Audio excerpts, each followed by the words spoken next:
Hello বন্ধুরা, আমি আবারও চলে এলাম তোমাদের সঙ্গে আর একটা ভিডিও নিয়ে। হ্যাঁ, একটা সবজির রেসিপি বানাচ্ছি, যেটা কি বলো তো, দেখে বুঝতে পারছো? এটা আগেকার লোকেরা অনেক খেত আর এখনও খায়। যারা খেতে পছন্দ করে তারা এটা খেতেই থাকে। অবশ্য আমার খুবই পছন্দের, আমার খুবই ফেভারিট খাবার এটা, আমি খেতে খুব পছন্দ করি। এটা হচ্ছে ডাঁটি কচু। ডাঁটি কচু খেতে লাগে অসাধারণ। ডাঁটি কচু রান্না করা হয় যদি ভালো করে, তাহলে খেতে লাগবে অসাধারণ। ডাঁটি কচু মানে কি বলবো, ডাঁটি কচুর তুলনা হয় না। আমি এর সঙ্গে দিয়েছি অল্প কিছু কুমড়ো, আর দিয়েছি কচু, আর দিয়েছি পুঁই শাক। ডাঁটি যেগুলোকে পুঁই শাক বলা হয়, সেগুলোকে আমরা বলি পুঁইগুলোকেই ডাঁটি বলে থাকি, আর কচু আর কুমড়োগুলোকে ডিংলে বলে থাকি। গ্রাম বাংলায় ভাষা অনেক রকমের হয়ে থাকে, উল্টাপাল্টা, কিন্তু দেখে বুঝতে পারা যায় এটা কোনটা কী রকম। তাই বলে থাকছি আমরা, যেটা বাড়িতে বলি ডাঁটি কচু, সেই ডাঁটি কচুটাই আজকে আমি বলছি। এটা রান্না করব কিভাবে সেটা দেখে নাও। মানে কুমড়ো, কচু আর পুঁইগুলোকে ভালো করে কেটে নিয়েছি। ভালো করে কেটে পরিষ্কার করে ধুয়ে নিয়েছি। আমি 3 থেকে 4 বার পরিষ্কার করে কচলে কচলে ধুয়ে নিয়েছি। তারপর আবারও পানি ঢেলে নিয়েছি। এবার পানি থেকে এগুলোকে হাত দিয়ে ঝরিয়ে ঝরিয়ে নেব, আর রান্নার যে পাত্রে করব সেই পাত্রে দিয়ে দেব। চলে যাব আমি রান্না করতে। দেখতে পাচ্ছ কচুগুলা কত সুন্দর, একদম মোটা মোটা করে বানিয়েছি, আর হাঁসের ডিমের মতো লাগছে দেখতে, সাদা সাদা, তাই না? এই কচুগুলো ঢলি কচু, কচুগুলো খুব সুন্দর। কচুর এখন কেজি হচ্ছে 60 টাকা, কিন্তু কচুর কেজি হলে কি হবে? কচু খেতে পছন্দ করলে তো কচু খেতেই হবে। কচু যেখানে 500 খেয়েছিলাম, সেখানে 250 খাবো, কিন্তু কচু খেতেই হবে।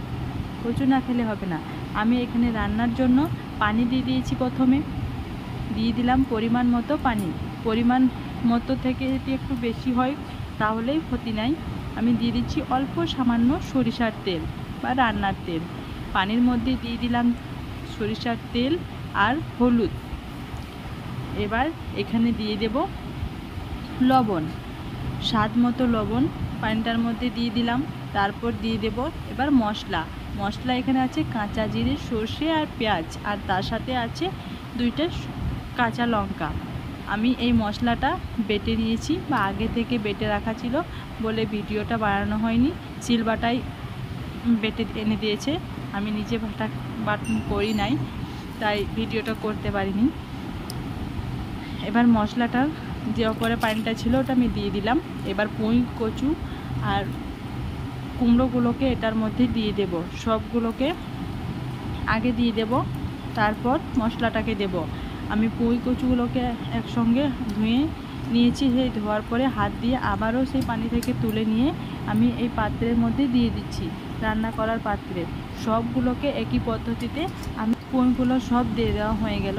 এবার আমি মশলা দিয়ে দেব, আর যতগুলো পুঁই, কচু ও কুমড়ো থাকবে সেগুলো সবগুলো দিয়ে দেবে এখানে। কিন্তু এবার আমি মশলাগুলোকে দিয়ে দেব।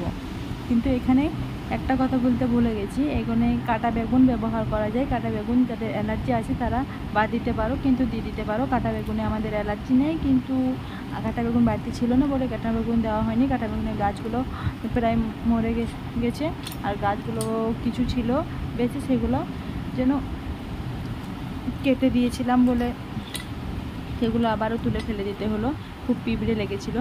আর মশলাগুলোকে আমি হাত দিয়ে মেখে দিলাম। এবার একটু পানি দিয়ে এই হাতটাকে ধুয়ে দেব। তারপর কিছুক্ষণ পর এটাকে একটু ঢাকনা ঢেকে দেবো। এটা ফুটে আসা পর্যন্ত অপেক্ষা করতে হবে। কিন্তু আমি এখানে আলু ভর্তা করব বলে আমি কিছু আলু নিয়েছি, সেই আলুগুলোকে সেদ্ধ করে নিচ্ছি। আলু ভর্তার ভিডিও আমি আগে দিয়েছি, তাই এখন আর আলু ভর্তাটা আমি দেখাচ্ছি না। আমি আলুটা শুধু সেদ্ধ করে নিয়েছি। এই পুঁই কচুর সঙ্গে আলুটা সেদ্ধ হবে খুব ভালো, তাই আমি এইটার মধ্যে দিয়ে দিলাম আলুগুলো। তোমরা আলু সেদ্ধ করতে চাইলে, আর পুঁই কচুর সঙ্গে আলু সেদ্ধটা খেতে খুব ভালো লাগে। আলু ভর্তা বা আলু সেদ্ধ করলে পুঁই কচু যে টেস্টটা আসে, তার সঙ্গে আলু ভর্তা থাকলে টেস্টটা যেন আরও বেড়ে যায়। এই যে আমি দিয়ে দিলাম এখানে পানি পরিমাণ মতো। দেখো কেমন ফুটতে শুরু করেছে, একদম যেন বুদবুদ বুদবুদ করে ফুটতে শুরু করেছে। এইরকমভাবেই ফুটে যেন সবগুলো অর্ধেক হয়ে যাবে, ভাবে সেদ্ধ হবে এটার অর্ধেক হয়ে যাবে। ভালো করে সেদ্ধ করতে হবে। পুঁই কচু রান্না করার সময় খেয়াল রাখতে হবে যেন তলে ধরে নেওয়া যায়, একটু নাড়াচাড়া করতে হবে, আর এটা একদম সেদ্ধ হয়ে অর্ধেক হয়ে যাবে। এবার স্বাদ মতো চিনি আমি এখানে ব্যবহার করছি। চিনিটা অপশনাল, তোমরা চাইলে দিতেও পারো, না দিতেও পারো। চিনি দিলে কিন্তু স্বাদ আসে খুব সুন্দর, তরকারির কালার, টেস্ট সব কিছু বাড়িয়ে দেয় এই চিনিটাতেই। আমি বেশ কিছু তরকারিতে, প্রায় অনেক তরকারিতে আমি চিনি ব্যবহার করি, কারণ চিনি দিলে তরকারির টেস্ট খুব ভালো আসে। দেখো পুঁই কচুর মধ্যে কচুগুলো প্রায় সেদ্ধ হয়ে গেছে, আর কুমড়োগুলোও সেদ্ধ হয়ে গেছে, কিন্তু একটু গোটা গোটা আছে। তাই আমি এই চামচ দিয়ে কুমড়োগুলোকে একটু গলিয়ে নেব, কচুগুলোকে ভেঙে নেব আর কুমড়োগুলোকে গলিয়ে নেব। পাচ্ছ পুঁই কচু রান্না কত সুন্দর হয়ে গেছে।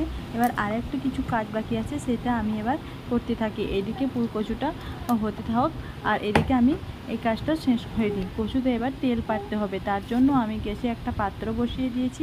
পাত্রটা একটু গরম হয়ে আসলে তার মধ্যে পরিমাণ মতো সরিষার তেল দিয়ে দিচ্ছি। সরিষার তেল দেওয়া হয়ে গেলে এটার মধ্যে দিয়ে দেব আমি এবার শুকনো লঙ্কা।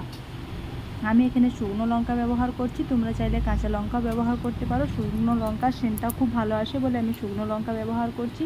এখানে শুকনো লঙ্কা দিয়ে দিলাম। শুকনো লঙ্কাটা একটু গরম হয়ে আসছে, তার মধ্যে একটা বা আধখানা ছোটো সাইজের পেঁয়াজ নিয়ে কুচি করে হাত দিয়ে একটু কচলে দিয়ে দিলাম। এবার পেঁয়াজটাকে একটু ভাজা ভাজা হয়ে আসলে এটার মধ্যে দিয়ে দিতে হবে সরিষা, গোটা সরিষা, কাঁচা সরিষা, সাদা কালো যেটাই হোক, কিন্তু কালোটা দিলে একটু ভালো লাগে দেখতে। এই দেখো আমি সরষে দিয়ে দিলাম। সরষে দেওয়া হয়ে গেল। এবার সরষে দিয়ে একটু অল্প সামান্য নাড়াচাড়া করে নেব, খুব বেশি নাড়াচাড়া করলেও হবে। গরম তেলের মধ্যে সরষে দিয়ে দিতে হবে। এবার এই তেলটা পুরোটা না দিলেও হবে, কিন্তু পেঁয়াজ, সরিষা আর লঙ্কাটাকে যেন তুলে দিতে হবে। আমি তেলটা একটু ঢেলে নিয়েছিলাম, আর পেঁয়াজ, সরিষা আর লঙ্কাটাকে আমি দিয়ে দিলাম কচুর মধ্যে। এই ডাঁটি কচুর মধ্যে তেল পেড়ে দিলে যে সরিষার গন্ধ, পোড়া পেঁয়াজ, তার সাথে পোড়া লঙ্কার গন্ধ, সেই লাগে দারুণ, অসাধারণ, মানে বলার বাইরে। না খেলে বুঝতে পারবে না। একবার হলেও এভাবে ডাঁটি কচু রান্না করে তোমরা দেখো, খেতে লাগবে অসাধারণ। আর সবাই প্রশংসা করবে, যারা না খায় তারাও খেতে পছন্দ করবে। তোমরা একবার হলেও বানিও। টাটা বন্ধুরা, আবারও নতুন ভিডিও নিয়ে দেখা করছি তোমাদের সঙ্গে।